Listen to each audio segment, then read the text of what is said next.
Hello po brothers and sisters. At ngayong araw po ay may misa sa aming parish at kahit po naman sa mga pakiramdam ko ay mag-serve pa rin ako. Bakit?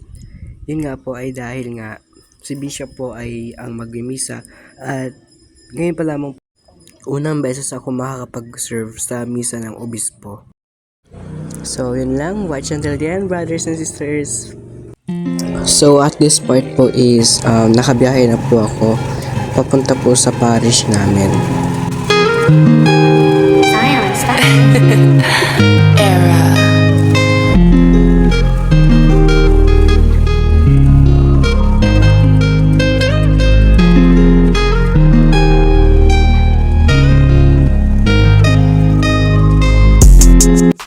At pagkarating ko po sa parish ay nagmerienda lang po ako ng konti.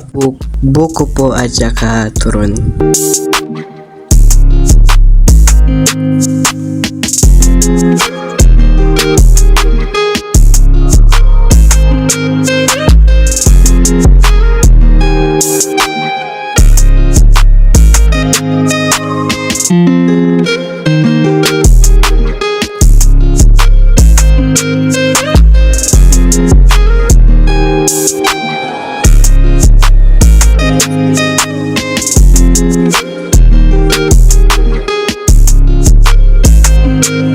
At dito naman po ay mga kasama ko po altar servers.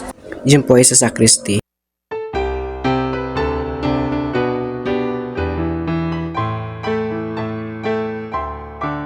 Dito po ay during entrance procession na. Sa Pablo ke kaming patulunan, mananong nasang ikang apusan, kingawas ning lukod at kabanalan. San Pablo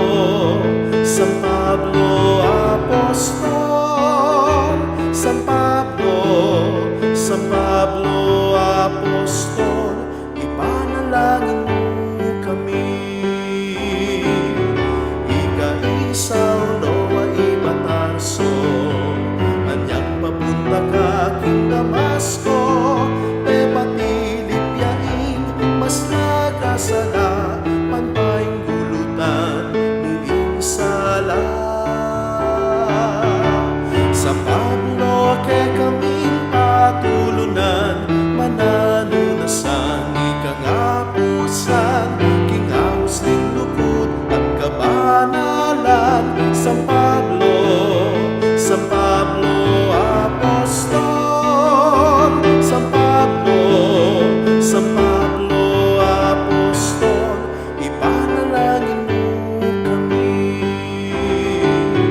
Kinuning sa nakikayang ikig, matuloy dadalan niyang bebakit, kari namin mula kang may manaral, alang takutan, tigahagan. Sa Pablo ke kaming patulunan, mananunasan ikang apusan, kingawas ning lukod at kabanalan. San Pablo Apostol, San Pablo Apostol, ipanalangin mo kami. Hindi na nga rin po ako nakapag-film after mass dahil nga po medyo sumama na rin po pakiramdam ko at hopefully po nagustuhan niyo po itong video na to at hopefully po ay mag-like po kayo and share niyo na rin po ito, subscribe and comment what are any suggestions po for my upcoming contents and any questions po about the Catholic Church and about altar servers. At yun lamang po. Maraming salamat po. Bye-bye. Mwah.